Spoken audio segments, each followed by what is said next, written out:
ಎಲ್ಲ ಶ್ರೀಗಂಧ ಟಿವಿ ಕನ್ನಡ ವೀಕ್ಷಕರಿಗೆ ನಮಸ್ಕಾರ.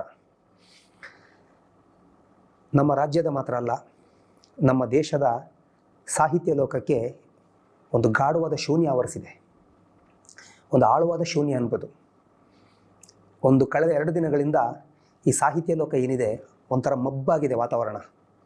ಯಾಕಂದರೆ ನಮ್ಮ ಕನ್ನಡದ ಧೀಮಂತ ಸಾಹಿತಿ, ಶ್ರೀಮಂತ ಸಾಹಿತಿ ಡಾಕ್ಟರ್ ಎಸ್ ಎಲ್ ಭೈರಪ್ಪ ಅವರು ನಮ್ಮನ್ನು ಬಿಟ್ಟು ಅಗಲಿದ್ದಾರೆ, ದೇಹ ಬಿಟ್ಟಿದ್ದಾರೆ. ನಿನ್ನೆ ಚಾಮುಂಡಿ ಬೆಟ್ಟ ತಪ್ಪಲಲ್ಲಿ ಅವರ ವಿಧಿವಿಧಾನಗಳು ನಡೀತು. ಇದು ತುಂಬಲಾರದ ನಷ್ಟ ಅನ್ನೋದು ಎಲ್ಲರಿಗೂ ಗೊತ್ತಿದೆ, ಖಂಡಿತ. ಆದರೆ ಹುಟ್ಟಿದ ಮನುಷ್ಯ ಒಂದಲ್ಲ ಒಂದಿನ ದೇಹ ಬಿಟ್ಟು ಹೋಗಲೇಬೇಕು. ದೇಹ ಬಿಟ್ಟು ಹೋದ್ಮೇಲೆ ಅವರು ಮಾಡಿದ ಕೆಲಸ, ಅವರ ಸಾಧನೆ ಈ ದೇಶದಲ್ಲಿರುತ್ತೆ, ಈ ನಾಡಲ್ಲಿರುತ್ತೆ. ಅದು ಎಸ್ ಎಲ್ ಭೈರಪ್ಪ ಅವರು. ನಾಡು ಕಂಡ ಹೆಸರಾಂತ ಶ್ರೇಷ್ಠ ವ್ಯಕ್ತಿ ಹಾಗೂ ವ್ಯಕ್ತಿತ್ವ ಎರಡಕ್ಕೂ ಅರ್ಥ ಭೈರಪ್ಪನವರು.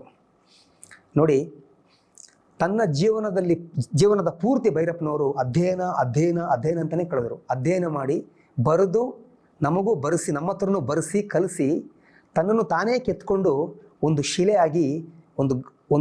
ಶಿಲೆಯಾಗಿ ಸ್ವರೂಪವಾದಂಥ ಗ್ರಂಥ ಅವರು. ಒಂದು ಗಂಭೀರ ಗ್ರಂಥ ಅಂತ ಹೇಳಬೇಕು. ಭೈರಪ್ಪನವ್ರು ಇರೋ ಕಡೆ ಕನ್ನಡ ಗಂಭೀರವಾಗಿರ್ತಿತ್ತು, ಒಂದು ಗಂಭೀರ ಕನ್ನಡ. ಆ ಥರ ಬರಹಗಾರ. ತನ್ನ ಕಾದಂಬರಿ ಮೂಲಕ ಕನ್ನಡಕ್ಕೆ ಗಂಭೀರತನ ತಂದುಕೊಟ್ಟವರು ಭೈರಪ್ಪನವರು. ಎಷ್ಟು ಹೆಮ್ಮೆಯ ವಿಷಯ ಇದು. ಅವರ ಅಗಲಿಕೆ ತುಂಬಲಾರದ ನಷ್ಟ. ಆದರೆ ಶಾಕಿಂಗ್ ಅಲ್ಲ. ಯಾಕೆಂದರೆ ಶಾಕಿಂಗ್ ಅನ್ನೋದು ಒಂದು ಇದ್ದಕ್ಕಿದ್ದಂಗೆ ಒಂದು ನ್ಯೂಸ್ ಬರ್ತದೆ, ಒಂದು ವ್ಯಕ್ತಿ ತೀರೋಗ್ಬಿಟ್ರು ಅಂತ ಬರುತ್ತೆ. ಸ್ವಲ್ಪ ಚಿಕ್ಕ ವಯಸ್ಸಲ್ಲಿ ತೀರೋದಾಗದು ಶಾಕಿಂಗ್ ಅಂತೀವಿ. ಆದರೆ ಭೈರಪ್ಪನವ್ರದ್ದು ಶಾಕಿಂಗ್ ಅಲ್ಲ. ಯಾಕೆಂದರೆ 94 ವರ್ಷಗಳ ಪರಿಪೂರ್ಣ ಜೀವನ, ಅರ್ಥಪೂರ್ಣ ಜೀವನ, ಒಂದು ಸಾಧಕರ ಒಂದು ಸಾಧನೆಯ ಜೀವನ ಅಂತೇಳಿ. ಪ್ರತಿ ಹೆಜ್ಜೆಲೂ ಸಾಧನೆ. 94 ವರ್ಷಗಳು ಅವರು ಬದುಕಿದ್ದಾರೆ. ಅವರ ಜೀವನವನ್ನು ಚೆನ್ನಾಗಿ ಅವರು ಅನುಭವಿಸಿದ್ದಾರೆ. ಆಮೇಲೆ ನೋವು ನಲಿವು ಎಲ್ಲ ಲೈಫಲ್ಲಿ ಇರುತ್ತದೆ. ಅದೇ ರೀತಿ ಭೈರಪ್ಪನವ್ರ ಲೈಫಲ್ಲೂ ಇತ್ತು. ಆದರೆ ಭೈರಪ್ಪನವರು ಪ್ರತಿ ಕ್ಷಣ ಕೂಡ ಅಧ್ಯಯನ ಮಾಡಿಕೊಂಡೇ ಕಳೆದರು. ಭೈರಪ್ಪನವ್ರನ್ನ ಯಾರು ಫಾಲೋ ಮಾಡ್ತಾರೋ, ಅವರ ಕಾದಂಬರಿನ ಯಾರು ಫಾಲೋ ಮಾಡ್ತಾರೋ, ಅವರು ಭೈರಪ್ಪನವ್ರನ್ನ ಕಾದಂಬರಿ ಮಾತ್ರ ಓದೋದಲ್ಲ, ಅಂದರೆ ಭೈರಪ್ಪ ಅವ್ರದ್ದು ಕಾದಂಬರಿ ಮಾತ್ರ ಓದೋದಲ್ಲ, ಒಮ್ಮೆ ಭೈರಪ್ಪನವ್ರನ್ನೂ ಓದಬೇಕು. ಅಂಥ ವ್ಯಕ್ತಿತ್ವ ಭೈರಪ್ಪನವ್ರದ್ದು. ಪ್ರತಿ ಕ್ಷಣ ಕನ್ನಡ ನಾಡು ಅವ್ರನ್ನ ಮಿಸ್ ಮಾಡ್ಕೊಳುತ್ತೆ. ಮಿಸ್ ಮಾಡ್ಕೋಬಾರ್ದು. ಅವ್ರ ಕಾದಂಬರಿ ಇದೆ, ಆದರೂ ಆ ವ್ಯಕ್ತಿ ಇಲ್ವಲ್ಲ ಅಂತ ಒಂದು ನಮ್ಮ ಚಿಂತನೆ ಗಾಢವಾಗಿ ಕಾಡುತ್ತೆ ನಮಗೆ. ಅದಕ್ಕೆ ನಾನು ಒಂದು ವಾತಾವರಣ ಮಬ್ಬಾಗಿದೆ ಅಂತ ಹೇಳಿದ್ದು. ಎಂಥ ಸಾಧನೆ ಸ್ನೇಹಿತರೆ ಅವರದು, ಎಂಥ ಸಾಧನೆ. ಮೊನ್ನೆ ಅವರ ಒಂದು ಅಗಲಿಕೆಯ ಸುದ್ದಿ ಬಂದ ಕೂಡಲೇ ನಮ್ಮ ರಾಜ್ಯದವರು, ನಮ್ಮ ಕರ್ತವ್ಯ, ನಾವು ಅವ್ರಿಗೆ ಒಂದು ಟ್ವೀಟ್ ಮಾಡಲೇಬೇಕು. ಆದರೆ ಹೊರ ರಾಜ್ಯದವರು, ವಿದೇಶದಲ್ಲಿರುವ ಕನ್ನಡಿಗರು,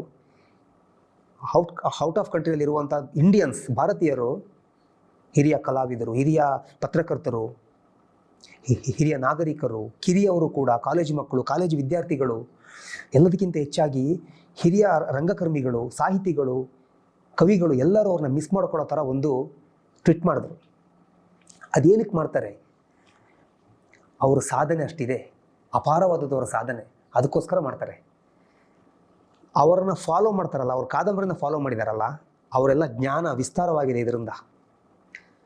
ತನ್ನ ನಂಬಿದ ತಾತ್ವಿಕ ಮಾರ್ಗದಲ್ಲಿ ನಿರ್ಭಾವಕರಾಗಿ ಸಾಗಿದವರು ಭೈರಪ್ಪನವರು. ಇದು ಮುಖ್ಯ ಅಲ್ವಾ? ಯಾವತ್ತೂ ಭೈರಪ್ಪನವರಿಗೆ ಅರ್ಧಂಬರ್ಧ ಮನಸ್ಸಿರಲಿಲ್ಲ.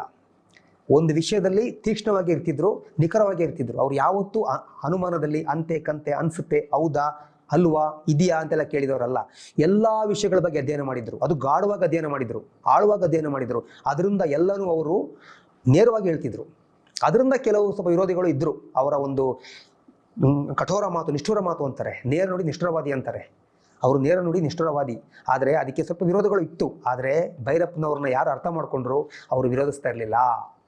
ಭೈರಪ್ಪನವ್ರನ್ನ ಅರ್ಥೈಸಿಕೊಂಡ ವ್ಯಕ್ತಿಗಳು ಯಾರು ಅವ್ರನ್ನ ವಿರೋಧ ಮಾಡ್ತಿರ್ಲಿಲ್ಲ.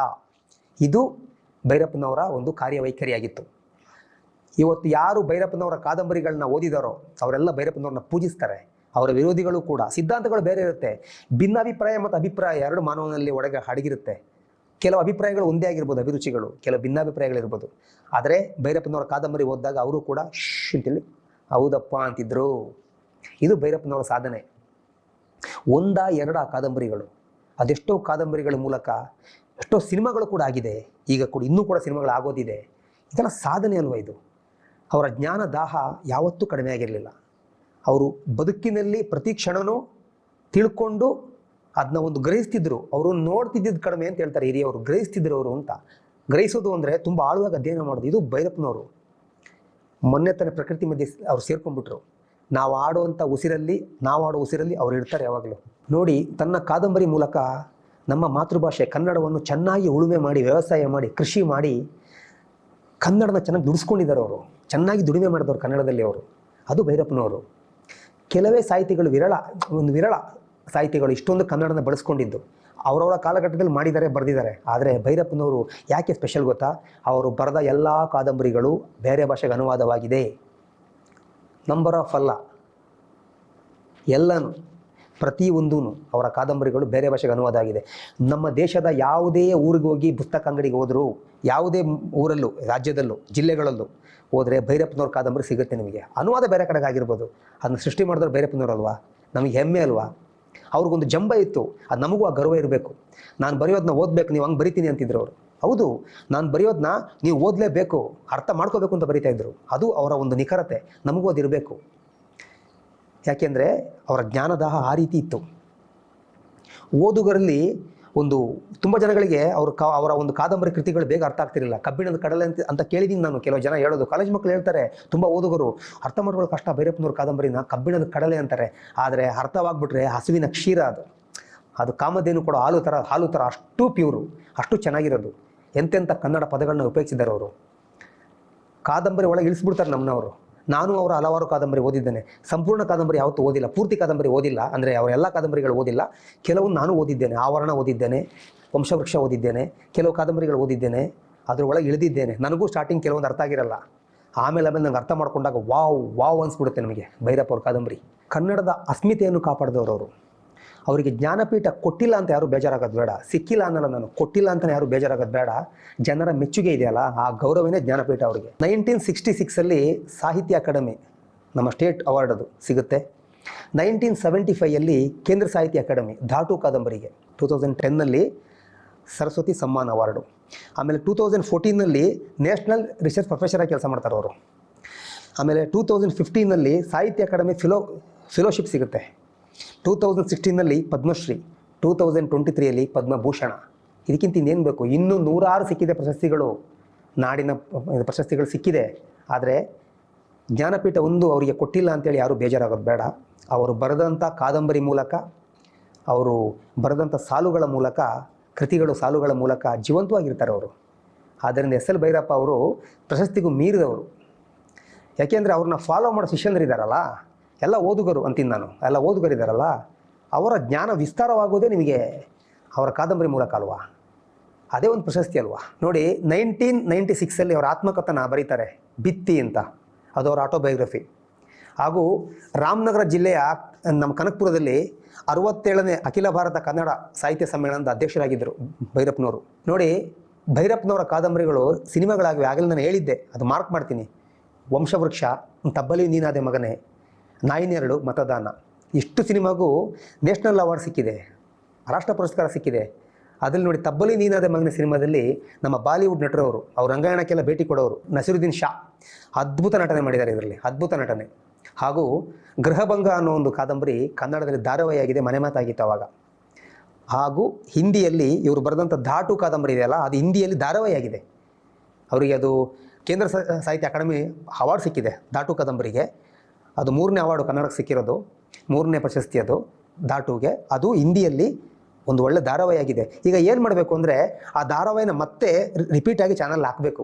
ಈ ಕೊರೋನಾ ಟೈಮಲ್ಲಿ ನೋಡಿ, ರಾಮಾಯಣ ಮಹಾಭಾರತ ಹಾಕಿದ್ರಲ್ಲ, ಆ ರೀತಿ ಈಗ ಭೈರಪ್ಪನವ್ರು ನಮ್ಮ ಮುಂದಿಗಿಲ್ಲ, ದೈಹಿಕವಾಗಿಲ್ಲ. ಅವ್ರು ಮಾಡಿದಂಥ ಕೆಲಸಗಳು ನಮಗೆ ಉಸಿರಾಗಿರಬೇಕು ಅಂದರೆ ಇದು ಮಾಡ್ಬೋದು. ಮತ್ತೊಮ್ಮೆ ಚಾನಲ್ನಲ್ಲಿ ಈ ಧಾಟು, ಗೃಹಬಂಧ ಇದೆಲ್ಲ ಹಾಕಿದಾಗ ಜನ ನೋಡಿ ಅವ್ರು ಹೆಂಗೆ ಬರೆದಿರಪ್ಪ ಕಾದಂಬರಿಯಿಂದ ಅರ್ಥ ಮಾಡ್ಕೊತಾರೆ. ನೋಡಿ ಸ್ನೇಹಿತರೆ, ಪರ್ವ 36 ಮರುಮುದ್ರಣ, ಆವರಣ 74 ಮರುಮುದ್ರಣ, ವಂಶವೃಕ್ಷ 35 ಮರುಮುದ್ರಣ, ಜಾಸ್ತಿ ಆವರಣ ಮರುಮುದ್ರಣ ಆಗಿದೆ. 1979 ನಿಮಗೆ ಪರ್ವ ಕಾದಂಬರಿ ಮುದ್ರಣ ಆಗುತ್ತೆ, ಅದು 36 ಬಾರಿ ಮರುಮುದ್ರಣ ಆಗುತ್ತೆ. ಈಗ ಪರ್ವದ ಬಗ್ಗೆ ನಾನು ಮಾತಾಡಲೇಬೇಕು. ಅದಕ್ಕಿಂತ ಇನ್ನೊಂದು ಹೇಳಬೇಕು, ಉತ್ತರಾಖಂಡ ಇದೆಯಲ್ಲ, ಅದು 8 ವರ್ಷಗಳ ಹಿಂದೆ ಅದು ಮುದ್ರಣ ಆಯಿತು. ಈಗಲೂ ಅದು ಮರುಮುದ್ರಣ ಆಗ್ತಾನೇ ಇದೆ, ಇದು ಮುಂದಕ್ಕೂ ಆಗ್ತಿರುತ್ತೆ. ಇದು ಒಂದು ಅವರ ಭೈರಪ್ಪನವರ ಒಂದು ಕಾರ್ಯವೈಖರಿ ಅಂತ ಹೇಳ್ಬೋದು.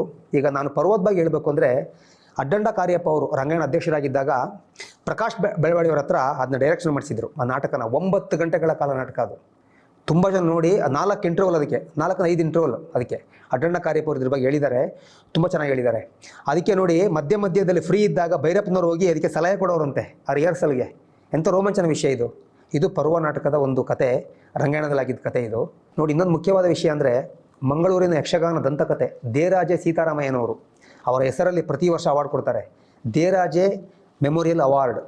ಇದು ಆರ್ಟ್, ಕಲ್ಚರ್, ಲಿಟ್ರೇಚರ್ಲಿ ಸಾಧನೆ ಮಾಡ್ತಾರಲ್ಲ ಅವ್ರಿಗೆ ಕೊಡುವಂಥ ಅವಾರ್ಡು.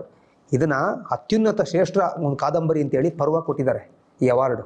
ತುಂಬ ಜನಗಳಿಗೆ ಇದು ಮಾಹಿತಿ ಇಲ್ಲ, ತುಂಬ ಅತ್ಯವಶ್ಯಕ ಮಾಹಿತಿ ಇದು. ಹಾಗೆ ಭೈರಪ್ಪನವರು ಅವರ ಕಾದಂಬರಿ ಮೂಲಕ, ಅವರು ಬರೆದಂಥ ಸಾಲುಗಳ ಮೂಲಕ ನಮ್ಮೊಂದಿಗೆ ಸದಾ ಜೀವಿಸ್ತಾರೆ. ಇವರೆಲ್ಲ ಸಾರ್ವಕಾಲಿಕ ಪಾರ್ಥಸ್ಮರಣೀಯರು.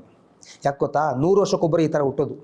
ಭೈರಪ್ಪನ ಒಂಥರ ಅಂಥ ಸಾಧಕರಿದ್ದಾರಲ್ಲ, 100 ವರ್ಷಕ್ಕೊಬ್ಬರು ಹುಟ್ಟೋರು ಈ ರೀತಿ ಈ ಭೂಮಿ ಮೇಲೆ. ನಾವು ಯಾವಾಗ ನೆನೆಸ್ಕೋತಿರ್ಬೇಕು, ಅವರ ಒಂದು ಕಾದಂಬರಿನ ಯಾರು ಓದಿಲ್ಲ ಅವರು ಓದಬೇಕು, ನನ್ನನ್ನು ಸೇರಿಸಿ ಎಲ್ಲರೂ ಓದಬೇಕು, ಎಲ್ಲ ಕಾದಂಬರಿಗಳನ್ನ ಓದಿ. ಈಗ ಬರೋ ಪೀಳಿಗೆ ಮಕ್ಕಳಿಗೆ ಅದನ್ನ ಕೊಡಿ, ಓದಿಸಿ. ಹಾಗಾಗಿ ಶ್ರದ್ಧಾಂಜಲಿ ಅಂತೆಲ್ಲ ವರ್ಡ್ ನನಗೆ ಹೇಳೋಕ್ಕೆ ಇಷ್ಟ ಆಗಲ್ಲ. ಕಾರಣ ಸಾಧಕರಿಗೆ ಸಾವಿಲ್ಲ, ಅವ್ರು ಯಾವತ್ತೂ ನಮ್ಮೊಂದಿಗೆ ಬದುಕಿರ್ತಾರೆ. ಅವ್ರು ಮಾಡಿದ ಕೆಲಸ ವ್ಯಕ್ತಿ ಹೋಗಿರ್ತಾರೆ, ವ್ಯಕ್ತಿತ್ವ ಉಳಿಯುತ್ತೆ. ಇದು ಇಂಪಾರ್ಟೆಂಟು.